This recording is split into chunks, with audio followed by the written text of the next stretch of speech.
Nothing demonstrates the faith philosophers' place in the human power for reason more than their classification of ad hominem as a fallacy.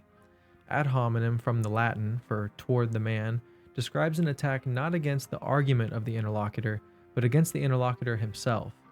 Ad hominem comes in all varieties, mocking an opponent's appearance, bringing in an opponent's past statements or actions in order to brand him a hypocrite, surmising that the opponent stands to gain personally from his argument, and attacking an opponent's character.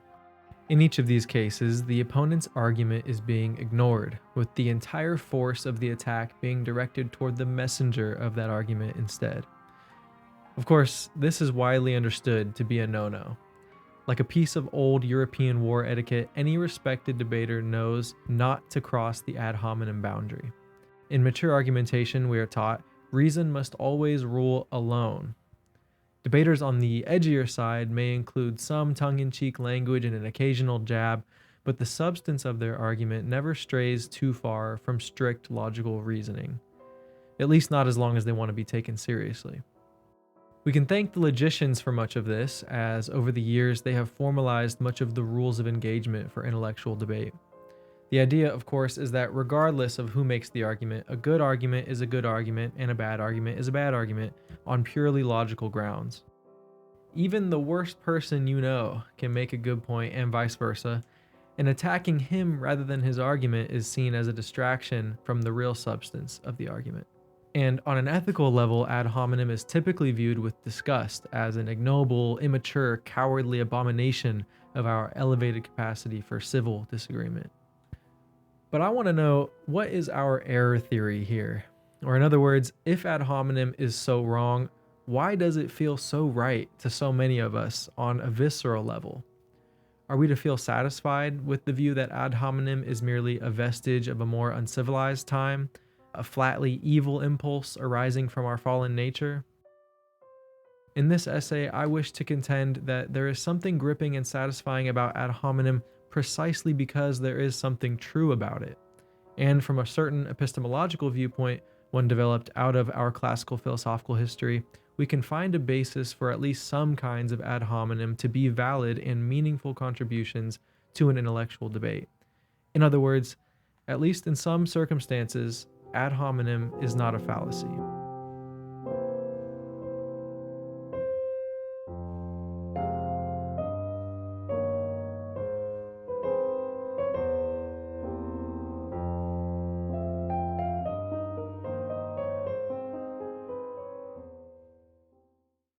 Though in this essay I may be arguing against the strict confines of common debate etiquette, I still do want my argument to be a technical one, and I believe I can manage it. For clarity's sake, it would be wise to start by briefly setting down what a fallacy is. Now, a fallacy taken broadly is any act of reason that weakens or even simply fails to adequately support the argument being made. Specifically, a fallacy almost always occurs due to the introduction of a non sequitur, which is a Latin phrase meaning it does not follow. Again, taking a broad definition, a non sequitur is an argument in which, as the Latin suggests, the conclusion does not follow from the premises. This error can arise either due to a technical error in the logical form of the argument, or due to an informal error in the premises themselves, namely that the premises do not necessarily lend themselves to the conclusion that the argument is attempting to establish. Ad hominem attacks on the person do not alter the fundamental form of the argument, rather they only introduce a new kind of premise to the argument. So it is the latter kind of non sequitur, the informal kind, that we are concerned with here. Typically, the ad hominem approach is categorized as an informal fallacy because it inserts what is thought to be an illicit premise into the argument. For example, the mere fact that Karl Marx was unpopular, unsuccessful, sullen, and in constant poor hygiene should not and cannot, according to common debate etiquette, be used to refute the communist system he championed. Strictly logically speaking, Marx's bad character, poor social standing, and stench do not undermine the independent, rational integrity of his views because those qualities of his do not belong to the world of logical objects in play here. If we wish to take down Marx's ideas, say the noble logicians, we have to approach them on purely logical grounds and explain why they are logically incoherent or out of touch with reality.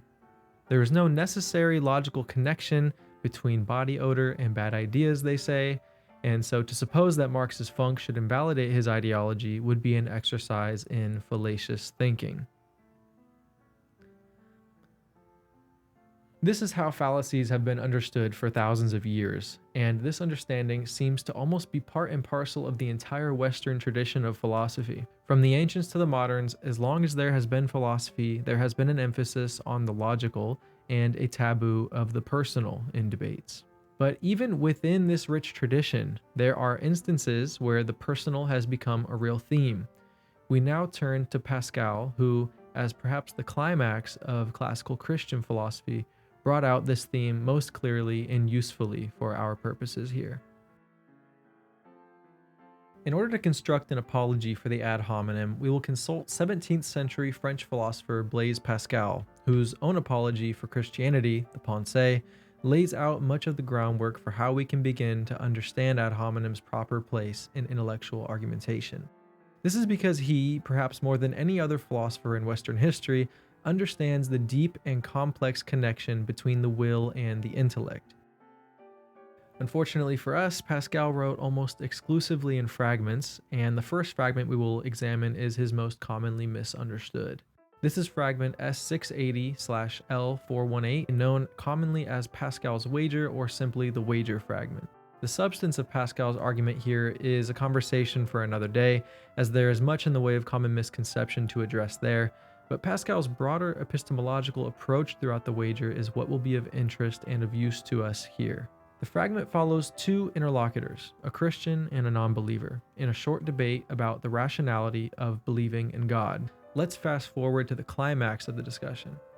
At this point, the Christian, using logic and probability, has demonstrated to the non-believer on his own terms that belief in God is more rationally justified than non-belief. And he's done so with such success that the non-believer has even conceded that the argument has nearly convinced him. But strangely, we may think at first, the non-believer, though agreeing with the logic of the Christian's argument, still finds difficulty in accepting it. At the same time that he joyfully extols the genius in the Christian's argument, he is hesitant and cagey about what he will do now that he has been shown what he himself admits to be a more rational way. First, he questions whether his faith in God needs to be particularly strong, or in other words, he looks for a way to hedge his bet on God's existence. Then, after a successful refutation of this thought by the Christian, the non-believer asks whether he can know more about this God before he commits his faith in him. The Christian reminds him that he can read scripture if he would like to know more, which the non-believer clearly finds unsatisfying. Now, it is at this point that the non-believer finally seems to stumble into the real roadblock before his faith. He says, "Yes, but my hands are tied and my mouth is shut. I'm forced to wager, and I'm not free. I have not been released, and I am made in such a way that I cannot believe." In this quote, we see the non-believer has faced the issue head on. Though he challenged the Christian to a rational debate, he now finds that reason alone cannot move him to see the truth. Perhaps it never could have. He now sees himself split in two. His reason tells him one thing, but his will refuses to comply. His will feels one way, but his reason will not let him go without noticing the incongruity with truth. He is stuck, forced to see the truth, yet forced to disbelieve in it. And what is most painful to him is that he is forced to choose between them. He feels internal pressure to resolve this cognitive dissonance. He knows a man cannot exist, indeed cannot even function, without conviction in something, yet he cannot convince himself of the very thing he sees with reason to be true. And here comes the highest expression of the Christian character's wisdom in this exchange. In response to the non-believer's dilemma, he says, "That is true, but at least realize that your inability to believe comes from your passions, since reason brings you to this, and yet you cannot believe. Work then on convincing yourself, not by adding more proofs of God's existence, but by diminishing your passions." The problem has been located. The non-believer's reason is fully functional, but his passions, his emotions, and more broadly his character, these are defective. The Christian recognizes that there is no more rational discussion to be had on the issue before them. He can supply logical reasons for his view, and he can help his interlocutor to see the truth in them, but he cannot make him believe in that truth. The non-believer alone can produce this change in himself, and he can do so not by consuming more reasons, for the reasoning part of him has already done its job, but by practicing the virtues that would make his will more open to belief in God. Pascal's point here is that it is not the non-believer's inability to see God that ensures the man's atheism, but his inability to set aside his own pride and elevate God above himself.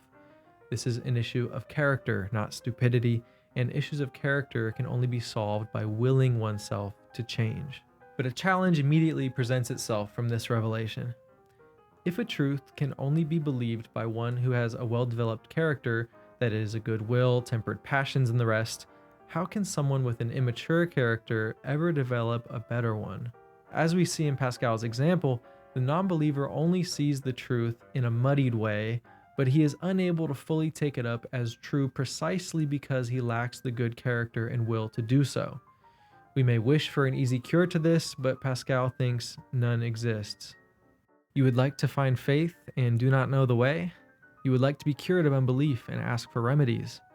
Learn from those who were bound like you and who now wager all they have. These are people who know the way you wish to follow and who are cured of the illness of which you wish to be cured. Follow the way by which they began. They acted as if they believed, took holy water, had masses said, etc. This will make you believe naturally and mechanically.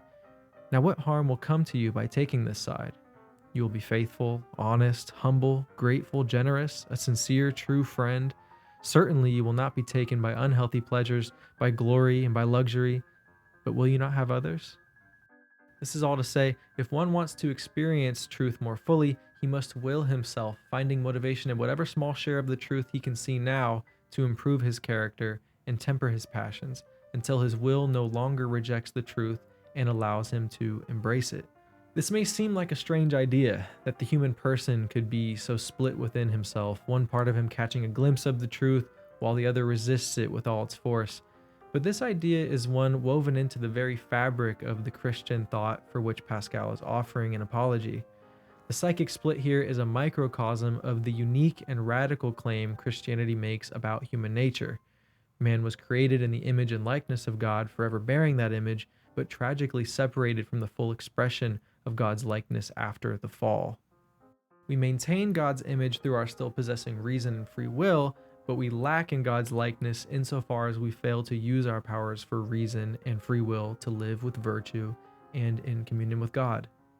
Once the human will chose sin, that is, separation from God, who is truth, it became nearly impossible for man to see the truth in its full glory. Through God's mercy, we still are afforded glimpses of the truth, but we must fight with all of our might to see it and believe it in its fullness. This tragic split in the human psyche is one of the central themes in many of the biblical narratives, but it comes out perhaps most clearly in the Gospel of Mark, when Jesus challenges a man saying, "If you can believe, all things are possible to him who believes." To which the man replies, "Lord, I believe, help my unbelief." Now, while Pascal develops his theory of the split between reason and the will most clearly in the wager fragment, he certainly does not believe that the split only shows itself in arguments about God's existence. Rather, it was Pascal's view that this split spills over and affects all areas of our mental life. Fundamentally, the problem is one of pride. In our pride, our desire to be our own God, we hide various truths from ourselves, especially truths that bring to light our weakness, contingency, and our wretchedness. And we do everything we can to divert ourselves away from their concern. Through pride, we take on all manner of vices which corrupt us. Pascal writes, "The tendency to self is the beginning of all disorder." For Pascal, pride lies at the center of the human person, in a faculty he calls the heart. The heart is beyond reason. It is the seat of personhood. It is the faculty by which we see fundamental truths and by which we set our fundamental wills, dictating what kinds of people we will be and what our relationship will be to the truth and to God. Pride lies in the heart, a disordered heart who has chosen, not by discursive reason, but by an intuitive, eternal will to reject God and the truth in favor of unnatural self-elevation. From there, the disorder cascades. Reason, for Pascal, is subservient to the heart and its will. He famously wrote, "The heart has its reasons, which reason does not know." Reason is something of a tool whose function is dividing and combining elements of reality in the mind. But reason cannot direct itself. That is the role of the heart. There are countless ways to reason about the world. The heart dictates which objects, methods, and outcomes of reason are of interest. Thus, if the heart is prideful, all of reason's discursive activities will be in the service of elevating the prideful self. The philosophical world tends to think of reason as supreme, but in reason, Pascal sees a servant. We tend to say about ourselves that we act in accordance with reason, as though reason were a third party or an objective faculty within us, totally unswayed by the biases of our hearts. But in this assumption, we are deceived. Reason acts slowly, Pascal writes, and with so many perspectives on so many principles which must always be present, that it constantly falls asleep or wanders when it fails to have all its principles present. Feeling does not act this way. It acts instantaneously and is always ready to act. Herein lies the danger of a prideful heart. When confronted with evidence of its waywardness, the prideful heart acts quickly, much quicker than reason, to hide, reject, or strike out at the evidence. The heart perverts reason and turns it into a mere tool of rationalization to explain away the errors of the heart's pride. A properly ordered heart recognizes and embraces truth and guides reason on the right path. A disordered heart sabotages reason and turns it away from the truth and back toward the very prideful vices which are its downfall. This is the beginning of a vicious cycle, which can only be ended by confronting the heart's wickedness and willing for its conversion. Now, it would surely be easy to write this idea off as an invention of Christianity, but this would be wrong.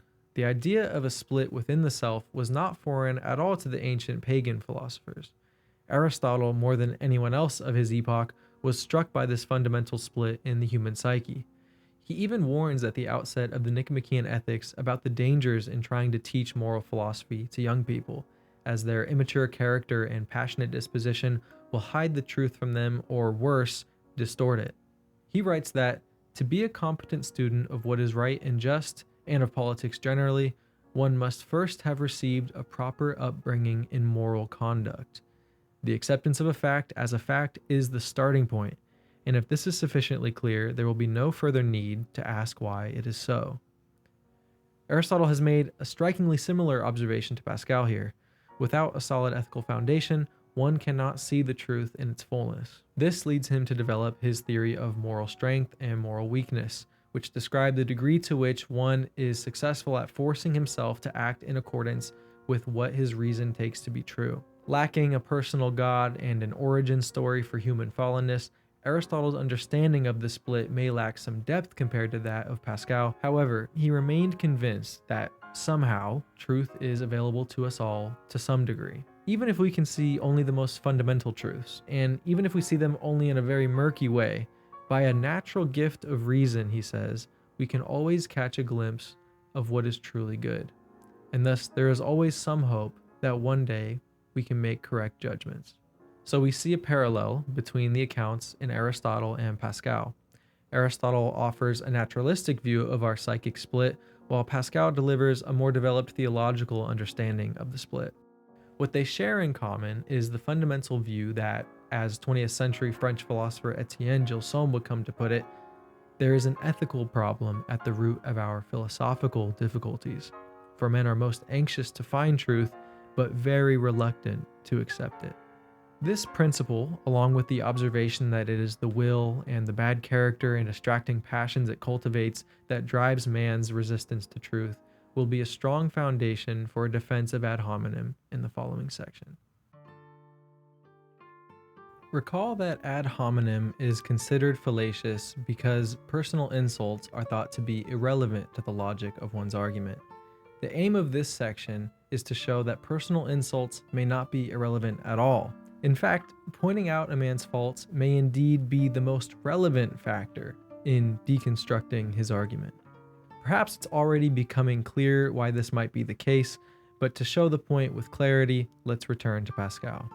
Now, to be sure, there are times in which Pascal, notorious for his pessimism, goes even further than the argument this paper has put forth. Not only does Pascal seem at times to lose confidence in reason's ability to change hearts, but he even appears to think nothing in this natural world at all can force someone to face up to the truth.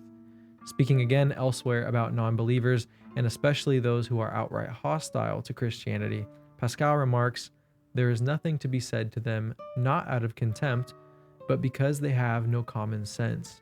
God must touch them."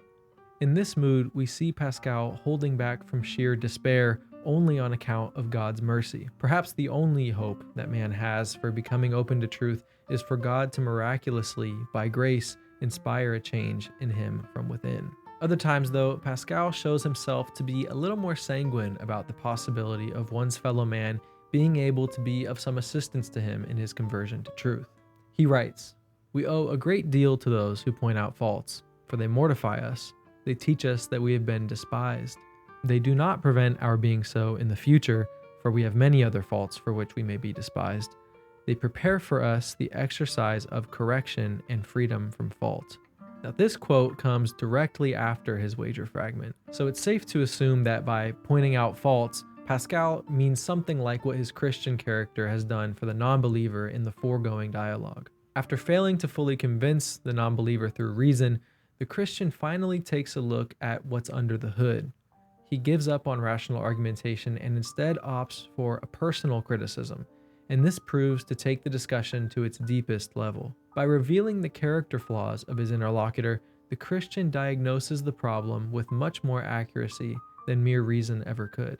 Looking to Pascal's psychology of the heart and reason, we see that this disruption of the argument achieves something for the non-believer on a metaphysical, even theological level, which reason alone never could quite touch. If, as Pascal suggests, reason really is sluggish and servile, subject to the whims of the heart's will, then if reason is to really get at its proper object, the truth, this entire psychological rhythm must be disrupted. The Christian's criticism of the non-believer's character is a shock, a jolt, a slap in his face that wakes him from the weariness of his hijacked reason.